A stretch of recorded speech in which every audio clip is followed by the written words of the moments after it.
राधे राधे भक्तों, आज की इस वीडियो में हम सुनने जा रहे हैं आश्विन मास की कथा, अध्याय 5। गरुड़ जी ने कहा, हे केशव, जिस जिस पाप से जो जो चिन्ह प्राप्त होते हैं और जिन जिन योनियों में जीव जाते हैं वह मुझे बताइए। श्री भगवान ने कहा, नरक से आए हुए पापी जिन पापों के द्वारा जिस योनि में आते हैं और जिस पाप से जो चिन्ह होता है वह मुझसे सुनो। ब्रह्म हत्यारा क्षय रोगी होता है, गाय की हत्या करने वाला मूर्ख और कुबड़ा होता है, कन्या की हत्या करने वाला कोढ़ी होता है और ये तीनों पापी चंडाल योनि प्राप्त करते हैं। स्त्री की हत्या करने वाला तथा गर्भपात कराने वाला भिल्ल होकर रोगी होता है, पर स्त्री गमन करने वाला नपुंसक और गुरु पत्नी के साथ व्यभिचार करने वाला चर्म रोगी होता है। मांस का भोजन करने वाले का अंग अत्यंत लाल होता है, मद पीने वाले के दांत काले होते हैं। लालचवश अभक्ष्य भक्षण करने वाले ब्राह्मण को महोदर रोग होता है। जो दूसरों को दिए बिना मिष्ठान खाता है उसे गले में गंडमाला रोग होता है। श्राद्ध में अपवित्र अन्न देने वाला श्वेत कुष्ठी होता है। गर्व से गुरु का अपमान करने वाला मनुष्य मिर्गी का रोगी होता है। वेद शास्त्र की निंदा करने वाला निश्चित ही पांडु रोगी होता है। गर्व से गुरु का अपमान करने वाला मनुष्य मिर्गी का रोगी होता है। वेद शास्त्र की निंदा करने वाला निश्चित ही पांडु रोगी होता है। झूठी गवाही देने वाला गूंगा, पंक्ति भेद करने वाला, विवाह में विघ्न डालने वाला व्यक्ति, ओष्ठ रहित और पुस्तक चुराने वाला जन्मांध होता है। गाय और ब्राह्मण को पैर से मारने वाला लूल्हा लंगड़ा होता है। झूठ बोलने वाला हकलाकर बोलता है तथा झूठी बात सुनने वाला बहरा होता है। विष देने वाला मूर्ख और पागल तथा आग लगाने वाला गंजा होता है। मांस बेचने वाला अभागा और दूसरे का मांस खाने वाला रोगी होता है। रत्नों का अपहरण करने वाला हीन जाति में उत्पन्न होता है। सोना चुराने वाला नख रोगी और अन्य धातुओं को चुराने वाला निर्धन होता है। अन्न चुराने वाला चूहा और धान चुराने वाला टिंडी होता है। जल की चोरी करने वाला चातक और विष का व्यवहार करने वाला बिच्छू होता है। शाक पात चुराने वाला मयूर होता है। शुद्ध गंध वाली वस्तुओं को चुराने वाला छुछुंदरी होता है। मधु चुराने वाला डांस, मांस चुराने वाला गीध और नमक चुराने वाला चींटी होता है। तांबुल, फल तथा पुष्प आदि की चोरी करने वाला वन में बंदर होता है। जूता, घास तथा कपास को चुराने वाला भेड़ योनि में उत्पन्न होता है। जो रौद्र कर्मों से आजीविका चलाने वाला है, मार्ग में यात्रियों को लूटता है। और जो आखेट का व्यसन रखने वाला, वह कसाई के घर में बकरा होता है। विष पीकर मरने वाला पर्वत पर काला नाग होता है। जिसका स्वभाव अमर्यादित है, वह निर्जन वन में हाथी होता है। बलि वैष्णव देव न करने वाले तथा सब कुछ खा लेने वाले ब्राह्मण, क्षत्रिय, वैश्य और बिना परीक्षण किए भोजन करने वाले व्यक्ति निर्जन वन में व्याघ्र होते हैं। जो ब्राह्मण गायत्री का स्मरण नहीं करता और जो सांध्योपासना नहीं करता, जिसका अंत स्वरूप दूषित तथा बाह्य स्वरूप साधु की तरह प्रतीत होता है, वह ब्राह्मण बकुला होता है। जिनको यज्ञ नहीं करना चाहिए, उनके यहाँ यज्ञ कराने वाला ब्राह्मण गांव का सुअर होता है।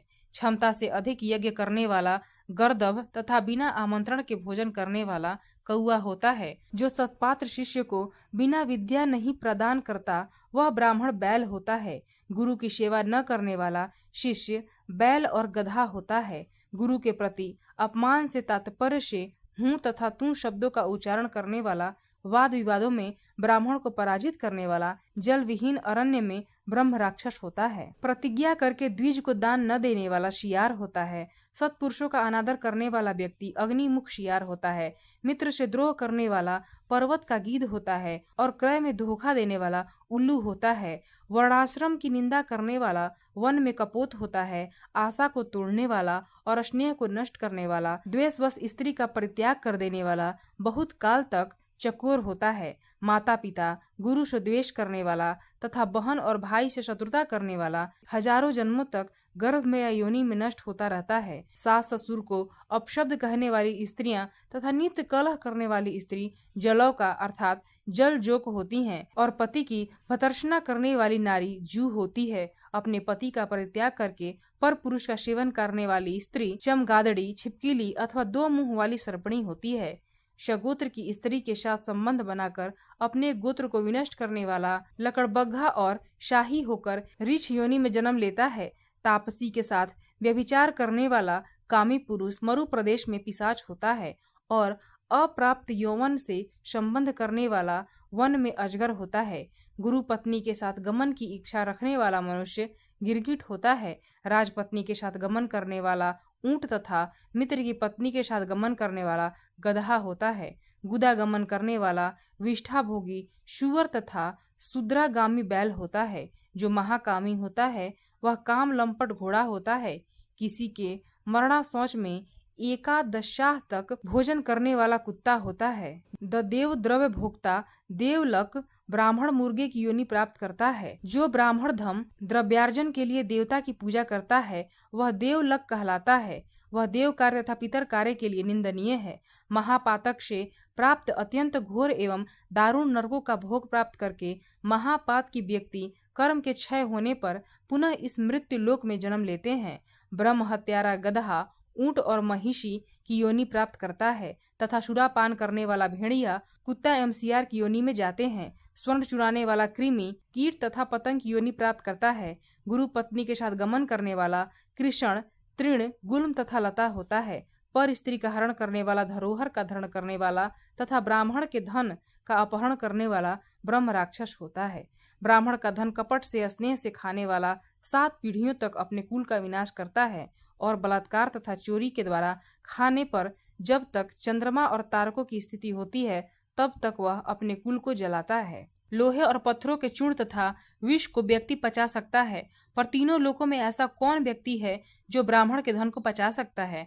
ब्राह्मण के धन से पोषित की गई सेना तथा वाहन युद्ध काल में बालू से बने बांध के समान नष्ट भ्रष्ट हो जाते हैं। देव द्रव्य का उपभोग करने से तथा ब्रह्म स्वरूप का हरण करने से, ब्राह्मण का अतिक्रमण करने से कुल पतित हो जाते हैं। अपने आश्रित वेद परायण ब्राह्मण को छोड़कर अन्य ब्राह्मण को दान देना ब्राह्मण का अतिक्रमण करना कहलाता है। वेद वेदांग के ज्ञान से रहित ब्राह्मण को छोड़ना अतिक्रमण नहीं कहलाता है, क्योंकि जलती हुई आग को छोड़कर भस्म में आहुति नहीं दी जाती। हे ताक्ष, ब्राह्मण का अतिक्रमण करने वाला व्यक्ति नरकों को भोग कर क्रमशः जन्मांध एवं दरिद्र होता है। वह कभी दाता नहीं बन सकता, अपितु याचक ही रहता है।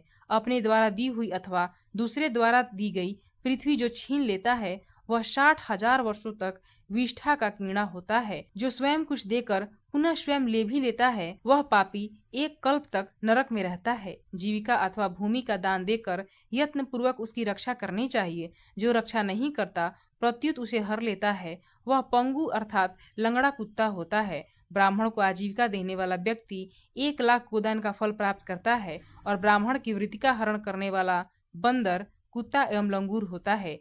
हे खगेश्वर, प्राणियों को अपने कर्म के अनुसार लोक में पूर्वोक्त योनियां तथा शरीर पर चिन्ह देखने को मिलते हैं।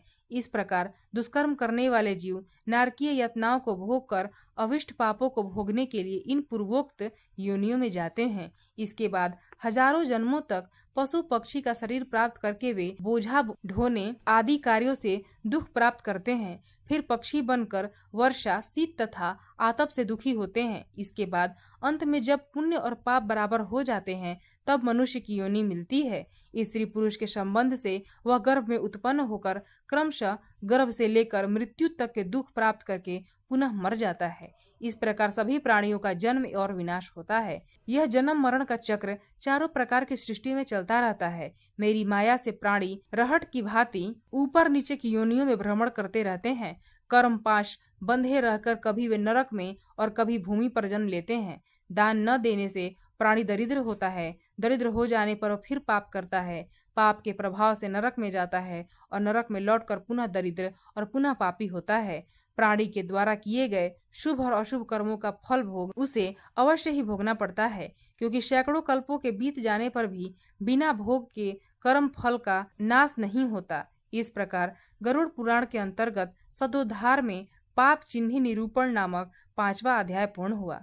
प्रेम से बोले विष्णु भगवान की जय।